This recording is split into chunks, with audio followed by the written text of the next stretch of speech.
তৎপরতা শুরু করেছিল। কিছু কিছু বিষয় ইতিমধ্যেই বর্তমান সরকার এবং বাংলাদেশের জনতার বিরুদ্ধে প্রতিহত করেছে, আর এখনো পর্যন্ত সেই তৎপরতা অব্যাহত আছে। আপনারা সবাই জানেন যেই বিষয় নিয়ে আপনারা দাঁড়িয়েছেন, digital security act, cyber security act, যে কথাগুলোই বলে প্রতিটা সরকারের আন্দোলনে আমরা দেখেছি জনগণের আন্দোলনকে রক্ষা করবার জন্য, জনগণের অধিকারকে কার্য করবার জন্য, সীমিত করবার জন্য সরকারগুলো এই ধরনের বিবর্তনগুলো আইন তৈরি করে। আমরা কি করছি? আমরা চিরতরে ফ্যাসিবাদ নির্মূল করতে চাই। আমরা বলছি এই যে এত মানুষের লক্ষ থেকে মানুষের মানুষের জীবন না, তারপরে ফ্যাসিবাদের পথে যেন আবার নতুন করে ফ্যাসিবাদ এই জন্য নিশ্চয়ই আইন কানুনগুলো সংস্কার করতে হবে। এই জন্য এমনকি আমাদের সংবিধানের মধ্যে যেই যেই জায়গাতে ফ্যাসিবাদের ক্রিয়ার বা সুযোগ আছে সেগুলো বদলাতে হবে। প্রয়োজন যদি হয়, আমি মাঝে মাঝে বলি, সম্পূর্ণ গণতন্ত্রের মধ্যে নতুন দেশ করতে হবে, যাকে আমরা বলছি সেকেন্ড রিপাবলিক। ওই শিক্ষার্থীরা বলেছেন আবার নতুন বাংলাদেশ গড়ব। আমি মনে করি সরকারের কাছে এই পর্যন্ত এই ব্যাপারে যে কথাগুলো বলা হয়েছে তারা সবাই এই সিকিউরিটি অ্যাক্টে, সাইবার সিকিউরিটি অ্যাক্টে বহু নির্যাতন ভোগ করেছেন। কয়েকজন উপদেষ্টাই আছেন যারা সরাসরি এই অ্যাক্টের অধীনে জেল খেটেছেন, নির্যাতন ভোগ করেছেন। তারা এটা বাতিল চান, কিন্তু তারপরে এটা একটা আইন, এটা খুঁটিনাটি দেখা দরকার। দেখে এটা এরকম করে পরিবর্তন করতে চান, এরকম করে সংশোধন করতে চান, অথবা বাতিল করে দিতে চান। তার জায়গাতে এমন কোনো কিছু স্থাপন করতে চান যাতে দেশের নিরাপত্তাও নিশ্চিত হয়, একই সঙ্গে জনগণের অধিকারও নিশ্চিত হয়। আমরা এই সরকারের সাফল্য কামনা করি, কারণ আমরা মনে করি প্রথম যে বিজয়, সেই বিজয় থেকে পরবর্তী ধাপ মানে স্বৈরাচার থেকে গণতন্ত্রের উত্তর একটা মানবিক রাষ্ট্র প্রতিষ্ঠা করা, একটা কল্যাণ রাষ্ট্র প্রতিষ্ঠা করবার জন্য তারাই সিঁড়িটা তৈরি করে। আমরা পরামর্শ দেই সিঁড়ি এইভাবে তৈরি করেন, আমরা পরামর্শ দিই যেখানে বাধা আছে সেই বাধাগুলো এইভাবে বাঁধি, এবং আমরা বলি আমরা আপনাদের সব রকম করে সহযোগিতা দিয়েছি। কিন্তু এই সাথে সাথে এই ব্যাপারে সতর্ক থাকেন, কোনো কোনো জায়গায় যদি তাদের ভিড় হয়, বুদ্ধি দেন, পরামর্শ দেন, কথা বলেন, আওয়াজ করেন, একই কাজ করেন। সেই জন্যই আমি মনে করি আজকে আপনাদের এই যে প্রচেষ্টা, সেটা ধন্যবাদ পাওয়ার যোগ্য। আমি মনে করি যে দুয়ার তৈরি হয়েছে, সেই দুয়ারের কারণে দেশের সমস্ত কালাকানুনের বিরুদ্ধে লাগাতার লড়াই করবে, এবং আমরা ঘড়ি করবার কোনো দরকার নেই। আমরা তাড়াতাড়ি করে কিছু করতে গিয়ে যদি মূল কাজটা তাতে করতে হবে। আমরা জানি না শিক্ষার্থীরা যদি এরকম করে না তাহলে আজ শরীরটা থাকতো কিনা, কতদিন পর্যন্ত শরীরটা থাকতো, আমাদের সেটাও তো মেনে নিতে হবে। আজ পরিবর্তনের সময়, সংস্কারের সময় আমরা যাতে আরো বেশি ঐক্যবদ্ধ থাকি, আমরা যাতে ভাবতে পারি যে আমরা সত্যি সত্যি একটা নতুন বাংলাদেশ গড়ে তোলবার দিকে যাচ্ছি। আপনাদের সবার সাফল্য কামনা করি এবং ধন্যবাদ জানাই আপনার যে লড়াইটা অব্যাহত রেখেছেন। অসংখ্য ধন্যবাদ বন্ধুরা। আমরা আমাদের দর্শক যেমনটা শুনছিলেন, সাইবার সিকিউরিটি আইনে আজকে মানববন্ধন ও স্মারকলিপি সেখানে বেঁধে রয়েছেন ডক্টর সাবিনা রয়েছেন। তার সাথে কেন আজকে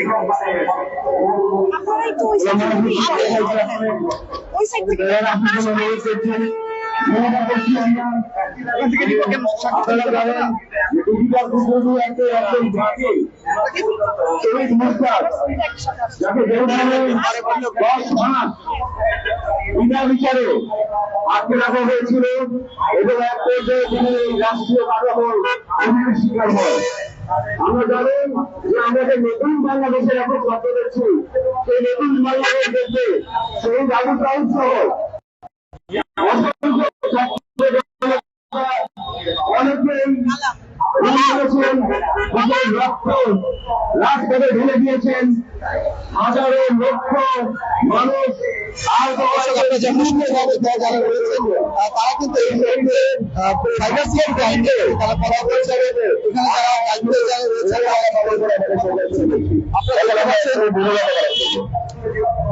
যারা এখানে রয়েছেন সাইবার সিকিউরিটি আইনে নিয়ে তারা যারা এই সাইবার সিকিউরিটি আইনে যারা বিভিন্ন সময় হ্যারাসমেন্টের শিকার হয়েছেন, বিভিন্ন মামলার শিকার হয়েছেন, তারা কিন্তু এখানে অবস্থান করছে এবং তার মধ্যে রয়েছে কিন্তু ডক্টর সাবরিনাকে আমরা দেখতে পাচ্ছি এবং সেই সাথে অন্যান্য যারা ভুক্তভোগীরা রয়েছেন এবং তারা কিন্তু বলছে এই যে সাইবার সিকিউরিটির পরিবর্তন আনা দরকার, কারণ এই সাইবার সিকিউরিটি আইনের মাধ্যমে যে কাউকে যে কোনো ভাবে কিন্তু হ্যারাসমেন্ট করাটা খুব সহজ হয়, কারণ তারা বলছে কারণ এখন অনলাইনের যুগ, সকলেই অনলাইনের সাথে সেই জায়গা থেকে এখানে যে কোনো মুহূর্তে যে কাউকে সাইবার সিকিউরিটি আইনে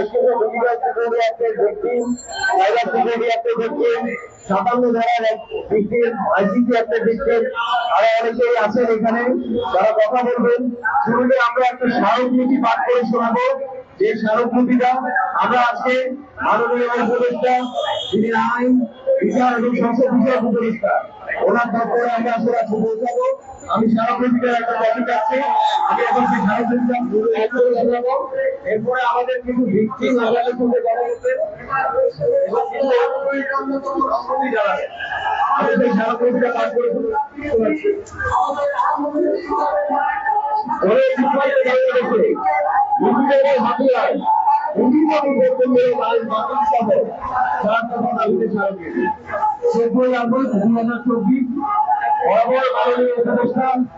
আইন বিচার ও সংসদ বিষয়ক মন্ত্রণালয়, বাংলাদেশ সচিবালয়। প্রিয় উপদেষ্টা, আমাদের সালাম ও অভিনন্দন গ্রহণ করুন। আবু সাইদ সহ হাজারো দিনের রক্ত আর লক্ষ কোটি মানুষের ত্যাগের বিনিময়ে আমরা একটি নতুন বাংলাদেশে পেয়েছি। আপনি আমাদের সাথে ছিলেন, আপনাকে আমি অভিনন্দন মোবারকবাদ। ছাত্র জনতার হাত ধরে একটি নতুন বাংলাদেশের জন্ম হয়েছে, এখন একে গড়ে তোলার কাজ। আমরা জানি আপনি এবং অন্য উপদেষ্টারা মিলে মাননীয় প্রধান সংস্থায় যোগদান নেতৃত্বে সেইটা খুব ভালোভাবে এগিয়ে নিয়ে যাচ্ছে। আমরা জানি আপনি নিজের সাইবার নিরাপত্তা আইনের শিকার ছিলেন, তাতে এই আইন কেন দুর্বার সরকার গুলোর জন্য এত প্রয়োজন সে আপনি আমাদের মনে আমরা করেছি। সাইবার নিরাপত্তা আইন নিয়ে কাজ শুরু করেছে, এই জন্য আপনাকে ধন্যবাদ।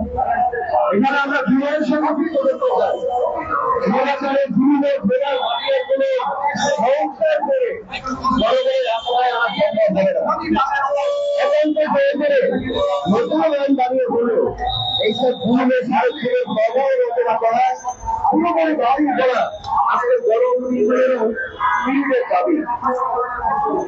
ডিজিটাল নিরাপত্তা আইনের শিকার, আইনে বিনিময়ের শিকার হয়ে বিনা বিচারে 10 মাস কারাবন্দী থেকে রাষ্ট্র কাঠামোর খুনের শিকার হয়েছিলেন শহীদ লেখক মুশতাক আহমেদ।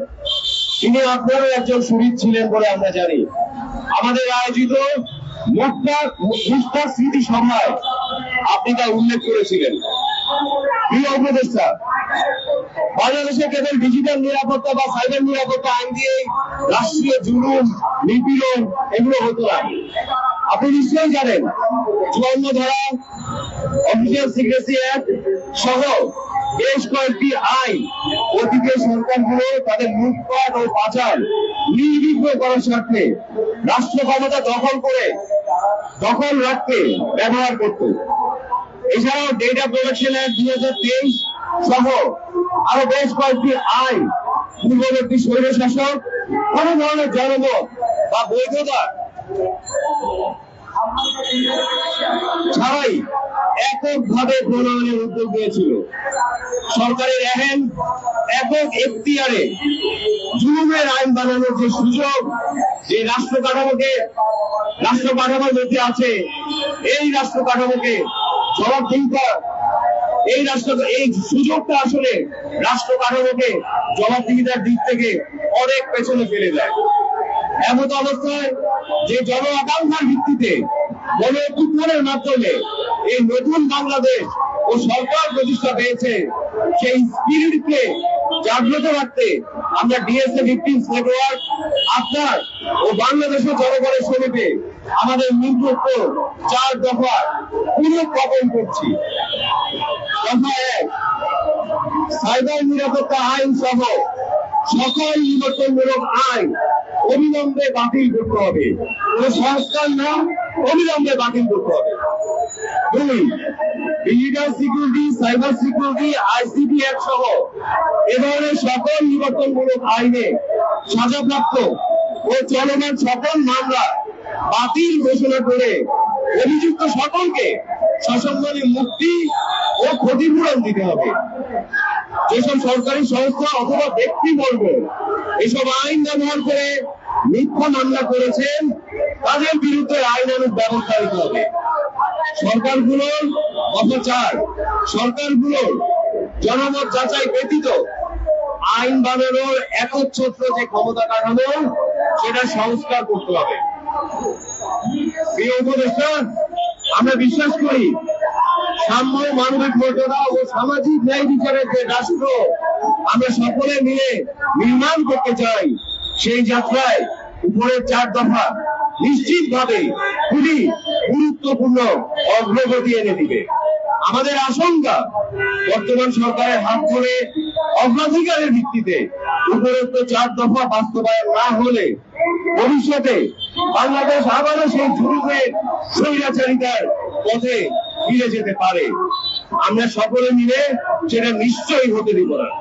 আপনার সর্বাঙ্গীন মঙ্গল কামনা করছি। বিনীত বিএসএ ভিক্টিমস নেটওয়ার্কের পক্ষ থেকে আহ্বায়ক গোলাম মাহফুজ জোয়ারদার।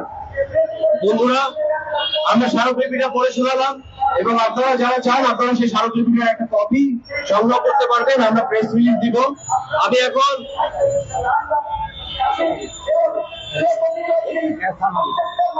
আমি এখন ডিজিটাল সিকিউরিটি অ্যাক্টের বেশ কয়েকটা সাইবার সিকিউরিটি অ্যাক্টের ইনফ্যাক্ট সাইবার সিকিউরিটি অ্যাক্টের বেশ কয়েকটা মামলার যিনি ভুক্তভোগী আমাদের ডিজিটাল সিকিউরিটি অ্যাক্ট ভিকটিমস নেটওয়ার্কের অন্যতম সংগঠক যারা রেহান হাবিবকে তার বক্তব্য রাখার জন্য অনুরোধ করছি।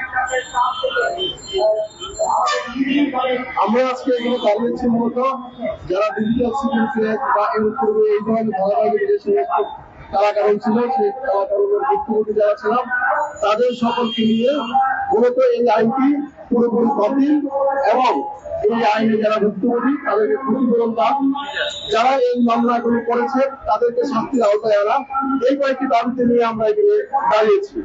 আমরা এই সরকার যেটা আমরা বলি দ্বিতীয় বিপ্লব, সেই দ্বিতীয় বিপ্লব সাধনের পর আমরা সর্বদাই আশা করেছিলাম যে এই আইনটি অবিলম্বে বাতিল যতক্ষণ না করা হবে ততক্ষণ স্থগিত থাকবে এবং এই আইনের সমস্ত কার্যকারিতা স্থগিত থাকবে।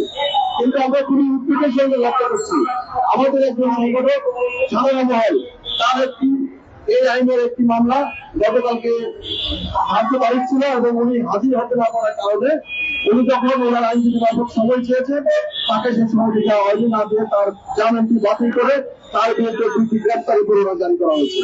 আমরা এই আদেশের আদালতের এই আদেশের নিন্দা জানাই এবং অবিলম্বে যিনি এই আদেশটি দিয়েছেন তিনি অবিলম্বে তার জামিন বহাল রাখবেন এই দাবি জানাই এবং উক্ত বিচারককে জবাবদিহির আওতায় আমরা দাবি জানাচ্ছি। আমরা এখানে যারা দাঁড়িয়েছি মোটামুটি সবাই এখানে একটা বিষয় নিশ্চিত, আমাদের পাশে মায়ের ডাকের বন্ধুরা দাঁড়িয়েছেন, তাদেরকে তাদের সন্তান তাদের স্বজনরা হারিয়েছেন, বেদনাকে ধারণ করে এখানে দাঁড়িয়েছেন। কিন্তু আমরা যারা ডিজিটাল সিকিউরিটির ভুক্তভোগী আপনারা জানেন মায়ের ডাকের মতোই পাশাপাশি একজন নির্যাতনের শিকার আমরা হয়েছি। এই আইনটি ছিল একটি কষায়ের হাতে ছুরির মতো, এই ছুরি দিয়ে মানুষকে জবাই কষাইতে পশুকে জবাই করে কিন্তু তার মুখটাকে চেপে রেখে আওয়াজ করতে না পারে। আমরা গত 15 বছর যাবৎ একটা কষায়ের ছুরি দিতে বাস করেছি, সেই কষায়ের ছুরি দ্বারা জবাই হয়েছি কিন্তু আমাদের আত্মহত্যা দেওয়া হয়নি, আমাদের কথা বলতে দেওয়া হয়নি। এই কালাকারণটি আমরা অবিলম্বে বাতিল চাই এবং যতক্ষণ পর্যন্ত বাতিল না হবে ততক্ষণ পর্যন্ত অন্তর্বর্তী সময়ে আমরা চাই এখন থেকে এই মামলা সমস্ত মামলাগুলো কার্যকর স্থগিত থাকবে। এই আদেশ নিম্ন আদালত আইন মন্ত্রণালয়ের দেওয়া হোক।